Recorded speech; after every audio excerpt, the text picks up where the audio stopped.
Hi friends, ഇന്ന് അടിപൊളി നാരങ്ങ കറി ഉണ്ടാക്കാം. അതിനായിട്ട് 2 നാരങ്ങ എടുത്തിട്ടുണ്ട്. ഇനി ഇതിൻ്റെ തൊലിയെല്ലാം കളഞ്ഞ് റെഡിയാക്കി എടുക്കാം. തൊലിയെല്ലാം കളഞ്ഞ് ചെറുതായിട്ട് കട്ട് ചെയ്ത് വെച്ചിട്ടുണ്ട്. ഇനി ഇതിലേക്ക് 1 ടീസ്പൂൺ ഉപ്പുപൊടി ഇട്ട് കൊടുക്കാം. ഇനി നല്ലോണം ഒന്ന് മിക്സ് ചെയ്ത് കൊടുക്കാം. പാൻ വെച്ച് കൊടുത്തിട്ടുണ്ട്. അതിലേക്ക് സൺഫ്ലവർ ഓയിൽ ഒഴിച്ച് കൊടുക്കാം. ഇനി ഇതിലേക്ക് 1 ടീസ്പൂണോളം കടുക് ഇട്ട് കൊടുക്കുന്നുണ്ട്. ഇനി ആവശ്യത്തിനുള്ള കറിവേപ്പില ഇട്ട് കൊടുക്കുന്നുണ്ട്.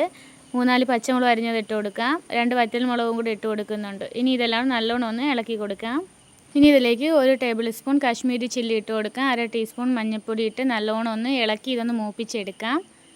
നല്ലോണം മൂത്ത് വന്നിട്ടുണ്ട്. ഇനി ഇതിലേക്ക് നമ്മൾ ഉപ്പിട്ട് വെച്ച് കഴിഞ്ഞാൽ നാരങ്ങ ഇട്ട് കൊടുക്കുന്നുണ്ട്. ഇനി നല്ലോണം ഒന്ന് മിക്സ് ചെയ്ത് കൊടുക്കാം. ഇനി ഇതിലേക്ക് പുളിവെള്ളം ഒഴിച്ച് കൊടുക്കുന്നുണ്ട്. ഇനി ഇതിലേക്ക് 1 ഗ്ലാസ് പച്ചവെള്ളം ഒഴിച്ച് കൊടുക്കാം.